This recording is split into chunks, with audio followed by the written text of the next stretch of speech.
What's up, everyone? Today's video is all about mindset. And I've talked about mindset using Gregory Gaultier's example, and I'm not picking on him, where you see how a negative mindset plays out on the squash court. I've shared a video with Rami Ashur about ways in which he keeps himself focused and breaks out of a negative mindset or maintains the positive mindset as well. And today I'm sharing something actually from yours truly. Earlier this year, I was approached by someone to co-author a chapter in a book on the successful mindset. The book is called The Successful Spirit, as you see on your screen. And what I wanted to do today was take a few minutes and just read a couple of excerpts from my chapter. And there are many other wonderful chapters that you guys can check out. And the book is currently in its first week launch, so it's like 99 cents on Amazon, so pretty affordable. So appreciate any support you can give on that front. But what I wanted to really share with you were a couple of excerpts from my chapter, and then talk about how some of these ideas apply in our lives and on the squash court, of course. So the first thing I'm reading for you is from my chapter, and it goes as follows. As a professional squash player, the lessons were plenty. For starters, I discovered that I often crumbled under pressure. Closing out matches was challenging. Competing against athletes who were at or slightly below my level was unnerving. In time, I became aware of the folly of shifting my focus from the process to the outcome, then grasping at the outcome and judging myself for the performance, often at precisely the wrong time. You're almost there, Ahad. Win this game and you've won the match. I wonder who I'll play next. Yikes. Not the sort of internal dialogue you want at pivotal times in anything. The subconscious sabotage meant inconsistent success without my ever knowing it at the time. Further on in the book, another lesson. Rome wasn't built in a day, but they laid bricks every hour. Setting appropriate expectations and taking daily action is critical. Jumping a little further ahead in my chapter, and thus we arrive at the related ideas of non-grasping, mindfulness, and simply being present. At first, these ideas were counterintuitive to me. How does it make sense to set goals and then not grasp or reach for them? The truth is that we must set goals and then let go. Our highest level goal, our purpose, is our destination, the thing we enter into the GPS of our life. Without it, we are floating aimlessly. Once the goal is set, however, the key is to spend each day incrementally working towards our destination by focusing on the process, finding a state of flow by being present. So folks, those are just a couple of excerpts from my chapter. It's a pretty short chapter, and the book itself is not a massive book. The key themes that I really want to talk to you guys about are awareness, reflection, direction, and then letting go. This idea of knowing ourselves, whether it's squash specifically or other aspects of our life. I'll focus on squash because it's a tangible, relatable element in all of our lives. The idea of awareness comes into squash about knowing what your strengths and your weaknesses are, knowing more about the way you like to play, how you don't like to play, what your preparation looks like, what allows you to perform optimally. All of that is raising our awareness, how we respond to unfair referee decisions, how we respond to our opponent maybe not calling a double bounce. All of these sorts of things come back to awareness. And then if we add on this layer of reflection on top of the awareness, well, all of a sudden, we are now setting ourselves up to be in a very powerful position because we're consciously thinking about how we respond to things. And once we become aware of things and we reflect upon things, we have the choice to make a conscious change in what we do. And that goes back to the title of my chapter, and I call it A Conscious Evolution, because I truly believe that we can consciously choose to evolve in whatever direction we deem best for ourselves and hopefully for everyone else around us.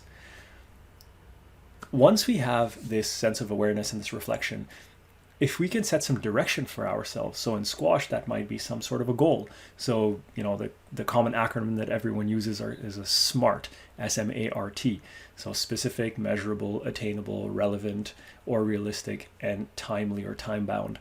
So when you're thinking about goals for yourself with squash, you might set a goal to say, hey, I want to reach Division 1, and maybe you're in Division 2 right now, in 6 months, and I want to be number 2 or number 1 on my Division 1 team. Then you have to break that down and say, okay, that Division 1 goal is my destination in the GPS. Now I need to figure out where I need to make that left turn or that right turn, the same way you would in a car. And that's where you strategically break down and say, okay, I seem to be losing a lot of points when it comes to exchanging a lot of length on the backhand in the back left corner.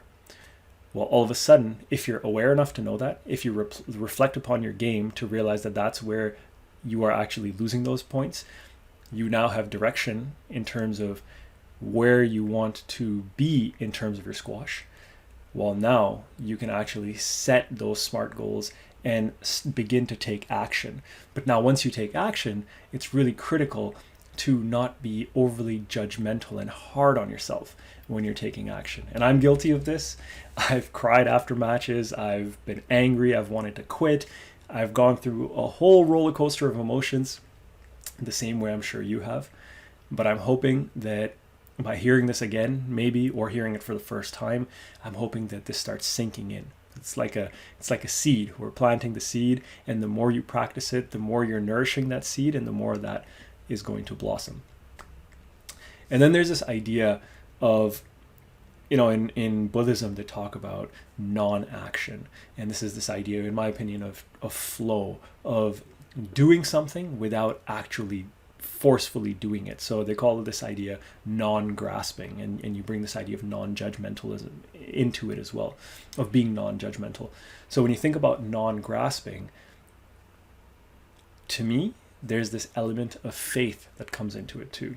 So when I think about my own life, I set goals, I create visions, I take actions, and I structure myself, but I try not to. I obviously do sometimes. I'm human like everyone else, but I try not to be overly judgmental when things don't go my way.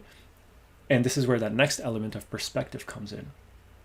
And I truly believe that every defeat contains this seed of growth. If you think about taking action, maybe things don't go your way. Maybe you're defeated.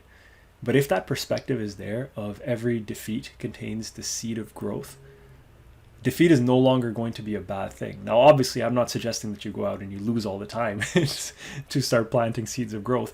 But when it does happen, it can actually be a very empowering, positive thing. And it's basically up to you about how you turn things around and where you go from there. So when you think about that squash piece, let me give you a couple more really tangible examples. And in a moment, I'm going to play you a short video with the legendary Australian player David Palmer. And I've talked about him before in the combination video, and I'll link to that over here as well. But what you can do, and this is where mindfulness comes in, this is where presence comes in, this is where focus comes in. And these are kind of subsequent layers to some of the other things that we just talked about. You can create anchors for yourself where, and I think I mentioned it once before, but David Palmer's anchor seems to be, and I've heard this from someone, that he would tug on the shoestring. So what I did is I went and I searched a couple of David Palmer's highlights, and lo and behold, I got some clips of him tugging on a shoestring. So check these out. So you see Palmer playing the rally. He gets squeezed on the side. His mind's probably going, and there he goes for his shoe before he chooses to reset. Now this is the very next rally after the one we just watched. And you see Palmer working hard, playing that cross court, the same cross court he just played in the previous rally. And now his length was far, far better in this cross. Now let's check out this one. So Palmer's squeezed in the back. He tries to force his boast. He's talking to himself, not being kind. And there he is going and tugging on the shoes again. And in this one, Palmer's playing that boast out of the back. Willstrop plays a super tight drop. Palmer's asking for the let. He gets a no let. He's obviously upset, disappointed, all of those things. And what does he do? He goes and resets himself again, grounds himself. So as you can see, Palmer is using the tongue of his shoe as his anchor to take his focus away from the rumination back to the task at hand. And he's probably giving himself some kind of an affirmation after he pulls on the tongue of his shoe to remind him of how he does want to play and what he wants to do. So folks, I hope that you find value in the excerpts from the chapter. I hope that this example of Palmer and some of the other things we've talked about, from awareness to reflection to giving yourself direction and then taking action in a non-judgmental, non-grasping way, is something that is either new for you, and I hope it's planting the seed, or it's something you've heard, and I hope this is just reinforcing and nourishing that seed with the water that it needs to sprout. So folks, anyone who's really keen to take their mindset to the next level, whether it's on the squash court or off the squash court, I would highly encourage you to reach out so we can have a discussion. I've been mentoring people from Australia, from Egypt, from Canada, from the US, all on mindset, and we are having some really, really tangible results both on and off the court. So reach out if it's something of interest, and I would be happy to discuss it with you. You can leave a comment and then we can touch base, or you can reach out to me directly at ahad@arproformance.com. I'm looking forward to hearing from you. If you want to check out the book, I've put the link to it on Amazon in the description section below this video. Feel free to check it out. I'd love to hear anything you have to say about this content in today's video, as well as maybe the book when you read it. I appreciate all of your support. If you like the video, give it a thumbs up, share it, subscribe to the channel, and I look forward to seeing you in the next video.